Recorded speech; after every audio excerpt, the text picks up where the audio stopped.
I recently released a new song called Social Mirror, and I wanted to make a video, kind of make like a deep dive into why I made it and what it actually means. Available on Spotify and everything, or everywhere where you want to hear it. I'm pretty sure. What is the social mirror theory? It was originated or coined, I guess, by the German philosopher and sociologist Wilhelm Dilthey. So the social mirror, what it means by that is that people themselves, okay, listen, I'm gonna read off the definition from somewhere I found on Google. The social mirror theory suggests that people largely perceive and understand themselves based on how they believe others perceive them. It is the feedback that comes from around us that defines us. It implies that our self-reflection is heavily influenced by the interpretations and viewpoints of our peers, shaping how we see ourselves within a social context. I would say it's similar to the social cognitive theory. In fact, I feel like it's the same thing, but it's just but the social mirror was more appealing to my little concept, so that's why I don't think I would want to make a song called social cognitive theory. Social mirror sounds cooler. I don't know what source to believe exactly, because when I look up who was the person who invented the social mirror theory, I see that it's from Wilhelm Dilthey, but I also found that it was often attributed to sociologist Charles Gordon Cooley. Oh, I guess he coined the term looking glass self. So I don't know who exactly invented it or coined the term, but it's something that's always been constantly thought of, I guess. The camera turns off all the time, so that's why I made sure to put timer to check if it's still recording. The first time that I came across this phenomenon or this theory, my dad made me and my sister, read The 7 Habits by Sean Covey. The concept of paradigms in the 7 Habits, and so that's kind of how I got familiar with it. My dad made us read that book over and over and over and over and over again. And that's why it got stuck in my head, because I kept reading that book. And so this 7 Habits covered a wider perspective, and I recommend you to read it. So what inspired me to make this song exactly?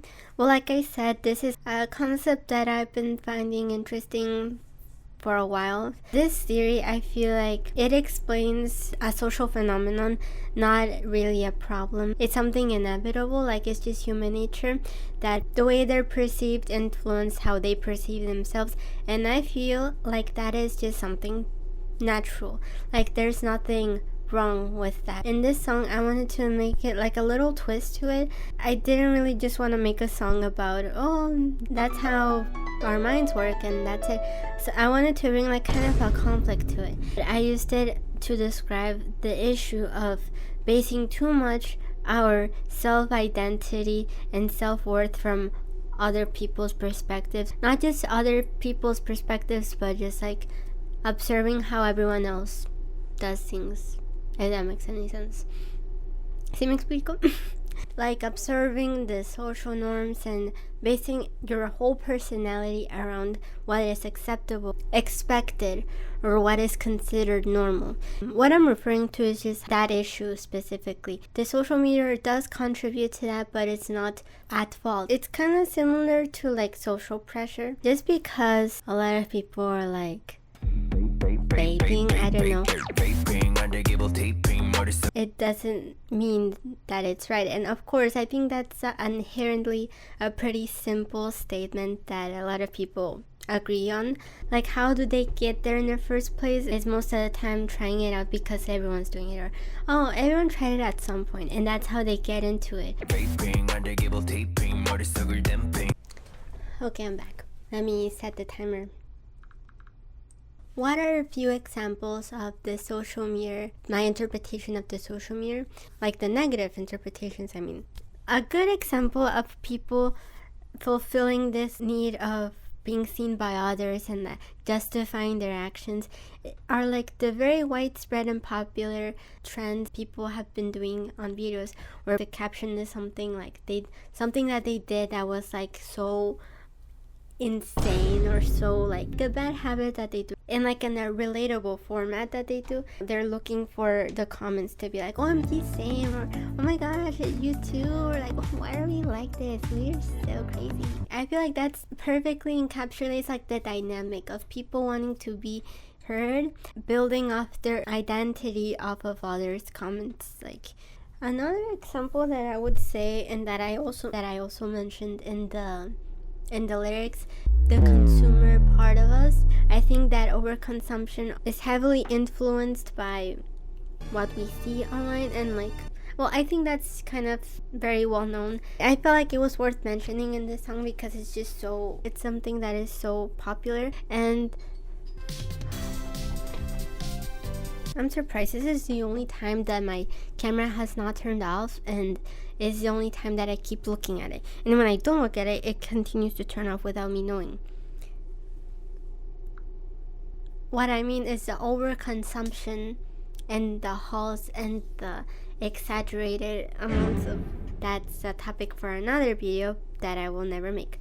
But I just want to briefly mention it as well. That situation of consumerism and waste. Well, not only are we influenced by that has always the ads, but the influencers making huge hauls, and I can't even get into the whole thing right now. These immense like hauls or culture of consumerism in the media these days has become like an ideal for people, and now normal people who are not influencers just try to mimic that like lifestyle in order to fulfill themselves and be like, well, other people do it, and this is kind of like the ideal, right? Because most people on the internet that I see live like this. Another one of the examples is like beauty standards, like looking into the mirror and seeing people portray themselves differently, and if you don't meet the standards, it means that you're not pretty, and then you need to change yourself and need to get plastic surgery, etc. Let alone plastic surgery, also just like glow ups, which I mean, there's nothing wrong with like glow ups, because like, I'm not even getting into that. Okay, I need to pause here for a second because I need to explain. I literally made an entire video about the negative impacts that come from glow up videos.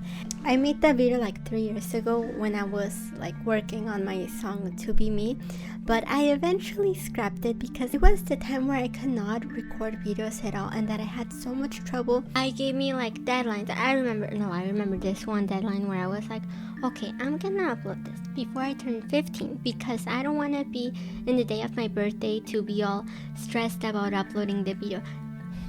Who do you think I am, a productive person? It got so overwhelming, and I also struggled so much to plan out and script out videos, so I literally just gave up on the entire project and scrapped it.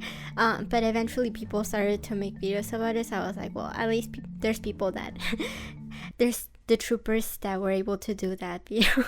I remember being kind of bitter about it because when I thought about the idea, no one had made a video on it, but then a bunch of people started to do it, and I was like, dang, I could have been the first one. Tomorrow is the most important day of my life. She's 16. I don't want to sound like hypocritical. No, let me correct. I am hypocritical. So much in that particular video that I do not want to repeat again, because if I do, it will make me relive the experience that I had last time, and I don't want to go through that again. People that I'm gonna mention in this video, I don't want to bash them in any way. Like, this is just for an example on how society treats us all, okay? The recent surge of mental health and self-care trends. In hindsight, I feel like it's good that people have been paying more attention to taking care of your mental health and like doing self-care routines, but the only problem is that even those things have been somehow distorted and made into something else that also contributes to people seeing themselves differently and just copying the norms without actually understanding why you should be copying it. Taking care of your mental health has become super artificial, and that it kind of lost its meaning. Brands have taken advantage of that and promoted their products as like good for mental health or self-care. Beauty supplies have become like self-care products, which I just feel like, no, how is that self-care? Like, you're just how does that contribute to your mental health? And like, unfortunately, they think that they're doing the right thing, but it kind of just ends up turning on them. So I kind of messed up mental health and self-care right now, but I'm talking about two different things. Well, they're kind of the same thing, but not completely. Like, if you look up self-care routine, it mostly consists of people like doing skincare or like pampering themselves, which is not bad. Like, I think those are cool videos, and it's not bad to take care of your skin. Like, the definitions are very convoluted or distorted. People who make those videos probably have good intentions, but also kind of at the same time make an ideal for people. If your routine does not match up with theirs, it means that yours is bad, or like, oh, mine is not normal, or why can't I be normal? It kind of alienates them and question themselves for no reason. It's that damn near. And my last example that I want to mention is the definition of success as well. Success, I think, is universally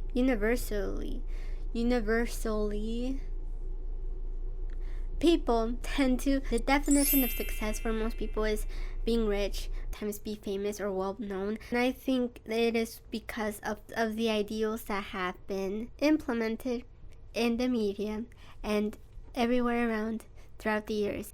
Well, first of all, not everyone can reach that immense amount of wealth.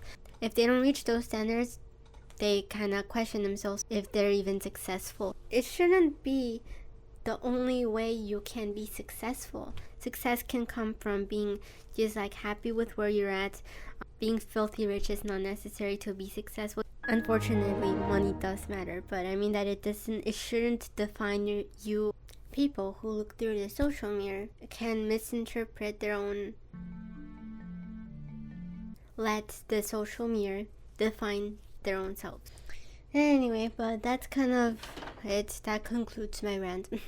My overall message, kind of become aware of those dangers, even though it's kind of inevitable to be affected by the social mirror. It can be ¿cómo se dice? Like, it can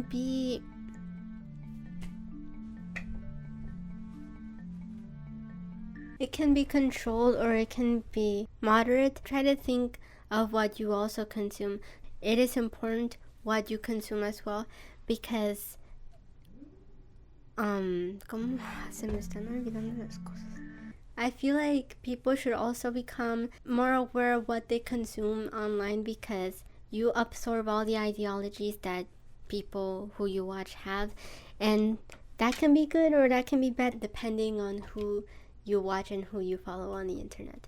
Just think to yourself, are the things that I watch nurturing my brain development?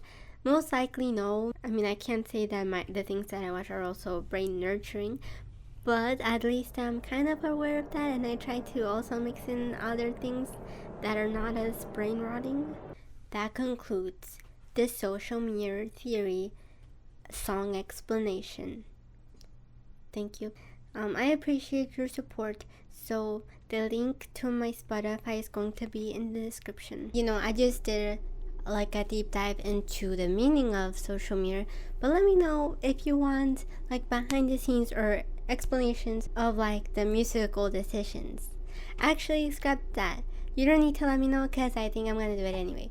Or maybe I'll lose inspiration halfway, who knows, because I continue to lose inspiration with a lot of videos and I don't know if I'll finish it. But stay tuned for that, just in case I do cheer up on uploading it. Unfortunately, I didn't really record that much behind the scenes, but I can explain my backstory or like my work ethic or whatever. And I can share my music producer journey with y'all. Anyway, thank you guys for listening to me talk about this theory, this social mirror theory, and cut.